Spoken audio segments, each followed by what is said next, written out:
Dopo l'arrivo da Francoforte all'aeroporto Marco Polo di Venezia con un volo di Stato per non incorrere in problemi di ordine pubblico, considerato il clima di tensione che si è venuto a creare nei suoi confronti, Filippo Turetta è atteso in carcere dove sarà notificato l'ordine di custodia cautelare per l'omicidio dell'ex fidanzata Giulia Cecchettin. Il suo legale Giovanni Caruso esclude che ci possa già essere l'interrogatorio di garanzia che non avverrà prima di martedì perché vuole prima incontrare il suo assistito e analizzare la documentazione. In carcere Turetta sarà in isolamento a sua tutela e sorvegliato 24 ore su 24 per evitare gesti autolesionistici. Per questo si cerca una struttura con un reparto ad hoc come potrebbe essere l'Istituto di Verona. Intanto è emerso che il 22enne di Torreglia avrebbe acquistato online del nastro adesivo compatibile con quello ritrovato nella zona industriale di Fossò, dove Giulia è stata aggredita la seconda volta. L'acquisto sarebbe stato effettuato 2 o 3 giorni prima di quella tragica sera, mentre gli inquirenti stanno valutando di contestare al ragazzo l'aggravante della premeditazione e il reato di occultamento di cadavere.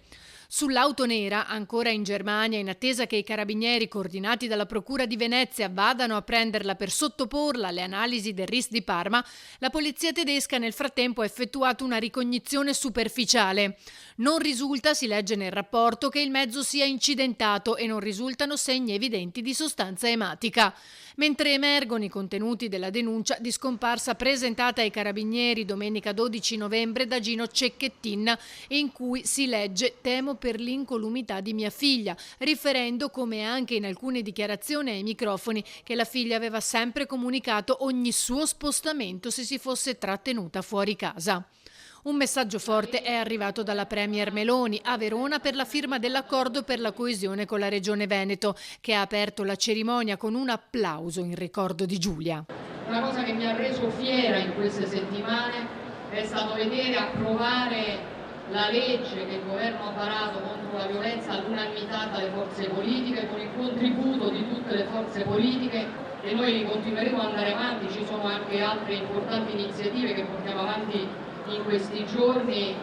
e non ci fermeremo fin quando non si fermerà qualcosa che è incompatibile con il nostro presente. Sicuramente il ruolo dell'educazione, dei centri dell'educazione, delle famiglie è fondamentale, perché se non si investe sulle nuove generazioni non si affronta, e perché io credo che noi non stiamo capendo quanto certa parte della modernità abbia rimesso in discussione tutti i modelli, no? E forse noi che come genitori siamo la prima generazione che non è cresciuta digitale e che si confronta con un mondo digitale non siamo neanche attrezzati